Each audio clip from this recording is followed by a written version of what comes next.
नमस्कार दोस्तों, आज हम धारा 164 सीआरपीसी के बारे में चर्चा करते हैं। दोस्तों, धारा 164 सीआरपीसी जो है वो मजिस्ट्रेट साहब के सामने दिए गए बयानों से संबंधित है। देखिए, जब भी कोई अपराध कमिट होता है, कोई संज्ञेय अपराध घटित होता है, तो पुलिस जो है उसकी जांच करती है, उसकी इन्वेस्टिगेशन करती है।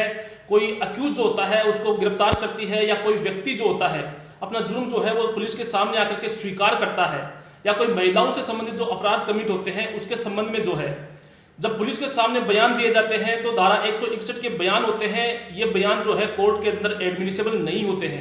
ये कहता है इंडियन एविडेंस एक्ट की जो धारा 25 है वो ये कहती है कि पुलिस के सामने दिए गए जो बयान है वो कोर्ट में मान्य नहीं होते हैं।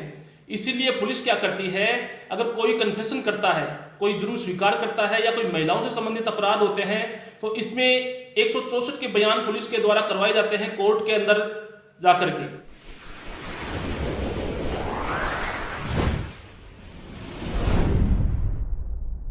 बात करते हैं दोस्तों, कौन से मजिस्ट्रेट जो है वो 164 के बयान दर्ज कर सकते हैं। देखिए दोस्तों, जुडिशियल मजिस्ट्रेट फर्स्ट क्लास या कोई महानगर मजिस्ट्रेट जो है वो ही धारा 164 के बयान दर्ज कर सकते हैं। जुडिशियल मजिस्ट्रेट द्वितीय क्लास या किसी तरह के कोई एग्जीक्यूटिव मजिस्ट्रेट है, जैसे डीएम है, एसडीएम है, ये 164 सीआरपीसी के जो बयान है वो रिकॉर्ड नहीं कर सकते हैं। ये कहा गया था परमानंद वर्सेज स्टेट ऑफ हरियाणा वाले केस के अंदर ये बताया गया था। दोस्तों, धारा 164 सीआरपीसी के जो बयान होते हैं वो दो तरह के होते हैं। एक होते हैं कन्फेशनल स्टेटमेंट और एक होते हैं non confessional statement. Confessional statement जिन्हें हम इकबालिया बयान भी कहते हैं, और नॉन कन्फेशनल स्टेटमेंट होते हैं जिन्हें गैर इकबालिया बयान कहा जाता है। जब कोई अक्यूज जो होता है, कोई अपराधी जो होता है, अपना जुर्म स्वीकार करता है तो उसके कन्फेशनल स्टेटमेंट रिकॉर्ड करवाए जाते हैं। ये जो स्टेटमेंट होते हैं ये सब्सटेंसिव पीस ऑफ एविडेंस होते हैं, यानी इसके बेस पे जो है अक्यूज को सजा हो सकती है। जबकि नॉन कन्फेशनल स्टेटमेंट जो होते हैं, गैर इकबालिया बयान जो होते हैं, किसी विटनेस के, किसी पीड़ित के, महिलाओं से संबंधित केस में करवाए जाते हैं। ये कोरोबोरेशन के लिए काम में आते हैं। जब ये बयान दर्ज होते हैं और उसके बाद में ट्रायल के बाद में जब बयान होते हैं विटनेस के, तो कोरोबोरेट करके देखा जाता है। दोस्तों, जब भी कोई मजिस्ट्रेट धारा 164 सीआरपीसी के तहत कोई कन्फेशनल स्टेटमेंट रिकॉर्ड करता है तो वह अक्यूज को यह बताता है कि आपके ऊपर किसी तरह का दबाव नहीं है, आप बाउंड नहीं हो स्टेटमेंट देने के लिए, और ये स्टेटमेंट अगर आपने दे दिए तो ये आपके खिलाफ जो है आगे की न्यायिक कार्रवाई में काम में लिए जा सकते हैं। इस स्टेटमेंट के आधार पर आपको सजा दी जा सकती है। यहाँ आपके ऊपर किसी तरह की जोर जबरदस्ती नहीं है, आप चाहे तो स्टेटमेंट नहीं रिकॉर्ड करवा सकते हैं। ये सारी बातें मजिस्ट्रेट साहब के द्वारा अक्यूज को बताई जाएगी, और स्वयं भी वो सेटिस्फाई होंगे कि भाई इसके ऊपर जो है किसी तरह का दबाव नहीं है, ये मेंटली और फिजिकली रूप से पूरी तरह से ठीक है, और ये बयान देने के लिए एकदम स्वतंत्र है। दोस्तों, जब भी कोई अक्यूज कन्फेशनल स्टेटमेंट देने से मना कर देता है तो जो मजिस्ट्रेट साहब होते हैं वो उन्हें पुलिस कस्टडी के अंदर नहीं भेजेंगे।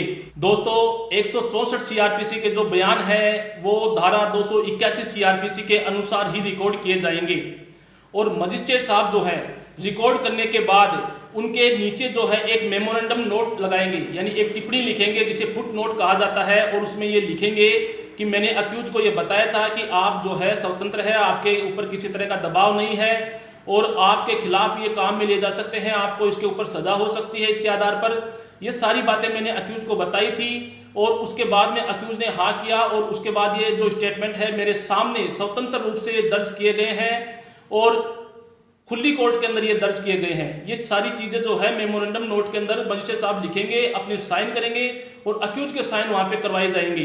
दोस्तों, एक केस था Dhananjay Reddy versus state of Karnataka का 2001 का। उसमें यह बताया गया था कि 164 के जब बयान दर्ज करते हैं तो उसके नीचे जो है मजिस्ट्रेट साहब जो है वो मेमोरेंडम नोट यानी फुट नोट जरूर डालेंगे। उसमें वो सारी बातें लिखेंगे जो मैंडेटरी प्रोविजन के तहत है, और उसके बाद में अपने साइन करेंगे। अगर इसी तरह की कोई कमी रह जाती है तो ये कोर्ट के अंदर एडमिनिसेबल नहीं होते हैं। साथ ही दोस्तों, 164 के बयान दर्ज करने के बाद में किसी कारणवश अगर अक्यूज के साइन नहीं लिए गए हैं, और जब न्यायिक कार्रवाई शुरू होती है, ट्रायल शुरू होता है, और वो अक्यूज अगर कोई डिस्ट्रीब्यूट पैदा कर देता है कि ये बयान मैंने नहीं दिए हैं, मेरे सिग्नेचर भी नहीं है, तो भी वो जो रिकॉर्ड है 164 जो बयान है वो कोर्ट के अंदर एडमिनिसेबल नहीं होंगे। इसके अलावा दोस्तों, अगर कोई महिलाओं से संबंधित अपराध है, जैसे 354 है, 354A, B, C, D है, या 376 है रेप से संबंधित, 376 ए, बी, सी, डी और ई है या 509 है, इस तरह के जो अपराध होते हैं उसमें जो है जब स्टेटमेंट रिकॉर्ड किया जाता है और अगर कोई महिला जो है वो स्टेटमेंट देने की स्थिति में नहीं है या इशारों से कुछ समझा रही है या उसकी बात मजिस्ट्रेट साहब के सामने समझ में नहीं आ रही है, तो मजिस्ट्रेट साहब जो होते हैं एक मीडिएटर का इस्तेमाल कर सकते हैं, यानी एक मध्यस्थ का जो स्पेशलिस्ट होता है जो इशारों को समझा सकता है।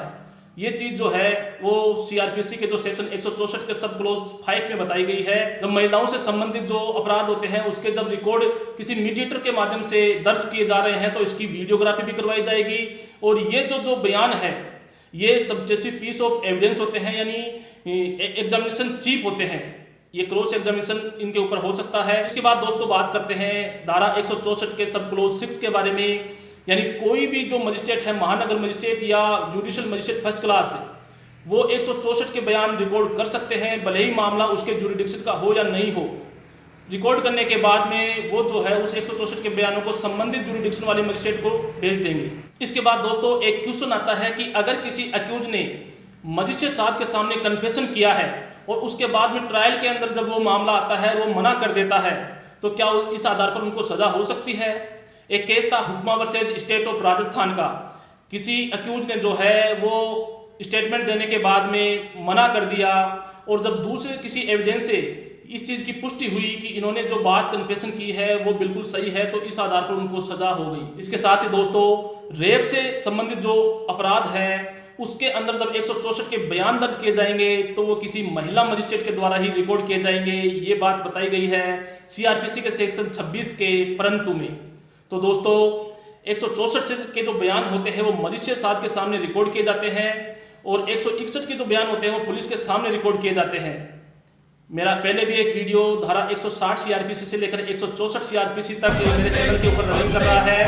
दोस्तों ये बेसिक जानकारी धारा 164 के बयानों के संबंध में आपको अच्छी लगी होगी। तब तक के लिए जय हिंद।